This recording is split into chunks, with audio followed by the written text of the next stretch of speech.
Ouais, salut à tous, nouvelle vidéo. Donc, jour 11 de ce parcours de 0 à 100 000 de financement en capital trading. Aujourd'hui, ça va être une vidéo purement graphique et normalement, si je prends pas super longtemps à expliquer quelque chose qui devrait pas prendre beaucoup de temps à expliquer, bah, la vidéo elle sera plutôt courte. Je veux vraiment faire les meilleures vidéos, mais les meilleures vidéos, mais je rigole pas, genre les meilleures vidéos sur YouTube en mode un vrai parcours, en mode je documente tout, des vidéos jour dans la vie, graphiques, je vous parle de trucs, enfin de tout, genre vraiment juste faire des bonnes vidéos, du montage, des bons, genre je veux vraiment faire des super vidéos quoi. Et donc aujourd'hui, ouais bon, au pire, je vais faire un petit blabla là juste après, juste avant d'aller sur les graphiques, donc skipper, aller voir les graphiques après ou écoutez-moi vite fait.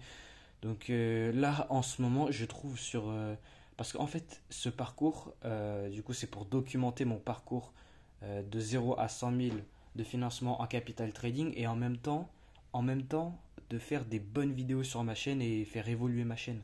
Et là, en ce moment, je mets pas d'effort du tout. Je mets pas du tout d'effort dans mes vidéos. C'est genre, enfin, c'est pas que je mets pas d'effort, mais en mode, j'ai j'ai pas tout mon. Je suis pas en train de faire tout mon potentiel. Donc, ouais, je vais vraiment m'améliorer en vidéo et tout. Donc là, sur GBP USD, oui, là, d'ailleurs, en ce moment, sur le Forex, enfin, en ce moment, là, il n'y a pas trop d'opportunités. Là, il y a rien de ouf qui s'est passé cette semaine. On est mercredi soir, 22h03, là. Et de début de semaine jusqu'à là, mercredi, il n'y a rien eu sur le Forex. Il n'y a pas eu d'opportunités pour faire des trades. Donc voilà, c'est pas ouf là. Donc là, on a un petit order flow baissier, on a cette cassure de structure ici, puis une autre cassure de structure. Et là, j'ai marqué une SND qui est là, puis une autre SND qui est plus au-dessus. Je vous montre ça mieux sur le 15 minutes. Donc là, à ce moment-là, on a. C'est quoi ça? Merde, attends. Ouais, ça c'est le CPI, pardon. Je suis perdu, je suis un peu perdu là. Donc là, on a le CPI, on a laissé le dernier mouvement acheteur avant la vente, qu'on est un petit peu venu fermer, mais on a encore un peu le bloc. Mais après, on a ce dernier mouvement qui est ici. Et ouais, attendez. Sur mon Telegram. Non, merde, c'était quoi? Je l'avais mis sur un serveur Discord, je l'avais posté. Euh, Regardez mon analyse sur GBP/USD, j'avais deux scénarios. Je cherchais une vente, voilà, c'était là. Je cherchais une vente à partir de deux zones. Voilà, genre la première qui est là et la deuxième qui est là-haut. Donc j'ai pas mon setup, j'ai pas mon modèle d'entrée là parce que le retour en zone, juste le style de setup, le style du truc, c'est moche. Donc je voulais entrer en confirmation. Donc soit par celle qui est là ou soit par celle qui est là. Parce que là, du coup, on a cette création de liquidité juste avant la SND qui est ici. Mais là, on revient dans la SND qui est celle-ci, la dernière qui a créé cette cassure de structure là. Et on est revenu en week off, donc un week off plutôt long. Et en fait, moi, le retour en zone, il est très moche, il est très nul. Mais on a un beau week off et cette création de liquidité de main faible à la main forte serait complètement proportionnelle pour un mouvement vendeur pour permettre un mouvement vendeur, pour poursuivre l'order flow attractif, la structure attractive qui est en bas si on désire continuer cette séquence de haut et de bas qui sont plus hauts qui sont plus bas que les précédents, pardon, avec le côté offre qui est en contrôle sur la demande. Donc là, les demandes qui se font casser et les offres qui se font respecter. Donc là, on est revenu en distribuant avec une potentielle distribution. Je l'ai schématisé un petit peu juste pour du repère. Et là, ce que j'ai bien aimé, c'est qu'on a absorbé sans casser. Regardez, sans casser l'offre qui est là. Bon, après, on a celle qui est ici. Mais moi, ce que j'ai bien aimé, c'est qu'on a du coup absorbé en prenant la liquidité qui se trouve juste au-dessus du haut qui est là, au-dessus de l'offre. Et puis, on a displace vers le bas. Et sans la casser, du coup, on a pris la liquidité sous forme d'UTAD dans cette distribution et on a displace vers le bas. Ce que j'ai vraiment bien aimé, c'est que ici on a une variation bearish à partir de l'offre. Donc là, on a un premier signe de vente, on a retracé, on a un nouveau signal vendeur. Et là, à ce moment-là, on avait, du coup, je l'ai raffiné sur le 1 minute, il y avait le dernier mouvement acheteur avant cette vente. On est revenu pour le fermer et ensuite on est revenu créer encore une nouvelle cassure de structure.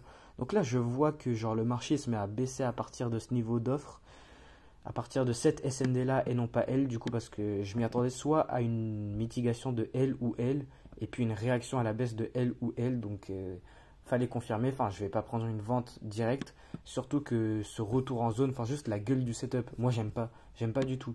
Le seul truc qui est bien, c'est qu'on a un beau wick-off, plutôt un gros wick-off qui serait proportionnel à une belle vente pour vendre et viser la structure attractive. Donc là, en tout cas, on se met à baisser, on crée quelques cassures de structure, un petit order flow ici, après avoir été revenu dans l'offre qui est là. Et là, ce que je remarque du coup, là, on a ce nouveau dernier mouvement acheteur avant la vente qui crée cette nouvelle cassure de structure. Et bah là, ce que j'ai fait, c'est que j'ai placé une ordre limite sur la zone. Et pour moi, même si on allait me... En fait, je suis un peu perdu, j'ai plus... Bon, là, en tout cas, ce trade, c'est... Le résultat de ce trade, c'est un zéro, c'est rien. Parce que du coup, là, je me suis fait déclencher. Le trade, il est venu, il a fermé la zone. On a réagi à la baisse. Et moi, en fait, ce que je me serais attendu à voir, pour moi, ce que j'aurais voulu voir pour garder cette position, c'est ok, on retrace dans la zone et puis et puis on repart faire une nouvelle extension et créer une nouvelle cassure de structure du bas qui est là, quoi. Sauf que là, ce qu'on est venu faire, c'est on a fermé la zone, on est descendu, super. Sauf que là, on est remonté pour faire un nouveau plus haut. Et là, du coup, ça me donne un peu un signe de force, un signe de bullish. On n'a pas vraiment de signe de faiblesse là, c'est pas ouf. Et surtout, du coup, on est venu fermer cette nouvelle offre à 100%.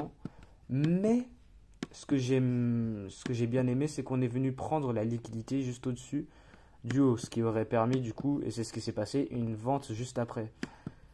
Donc, bon, au final, j'aimais pas trop le comportement du prix dans ma zone, dans mon niveau d'entrée. Donc j'ai mis le take profit au break-even et je suis sorti au point d'entrée, donc un zéro, un rien du tout, un ni gain ni perte. Et puis on est revenu et ça a touché ce qui aurait été mon stop loss.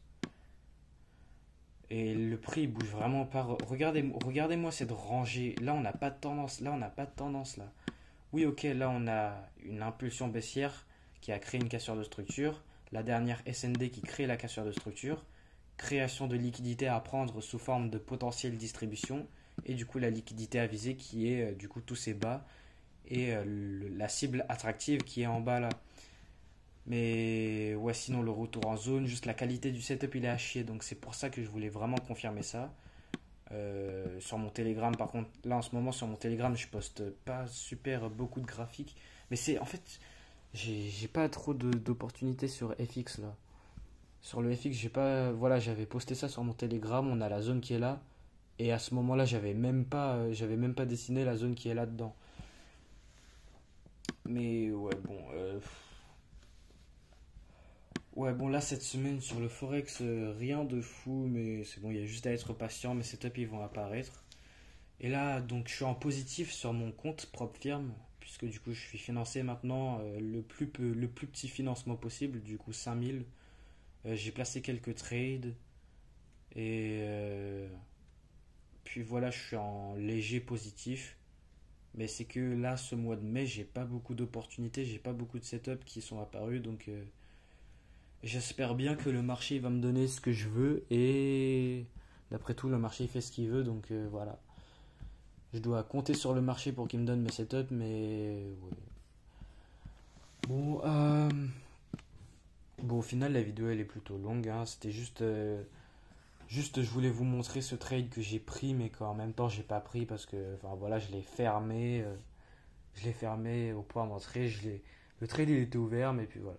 Bon, je- tout ce que j'ai à dire pour vous mettre à jour de là où j'en suis actuellement, bah, je veux trader du coup sur mon compte financier pour trader, faire des profits, les retirer et puis investir dans des challenges pour avoir des comptes encore plus gros et du coup aller jusqu'aux 100 000 qui est le but du parcours là. Et sauf que là, les marchés me donnent pas beaucoup d'opportunités pour du coup créer du RR, graille du mouvement pour voilà, faire du profit quoi, c'est le but du jeu. Puis voilà, donc j'ai juste à attendre et bon, allez, j'arrête la vidéo là et je vous vois à demain pour jour 12 en espérant que je vais vous faire une bonne vidéo avec une bonne vidéo bien faite parce que là c'est vraiment il est soir, il est tard mais je dois faire la vidéo du jour même si c'est une vidéo nulle, je la fais quand même donc voilà, la voici. Puis voilà. Donc ça ouais, là je suis en train de me frotter les yeux, de bâiller à moitié, je suis fatigué. Bon, allez, au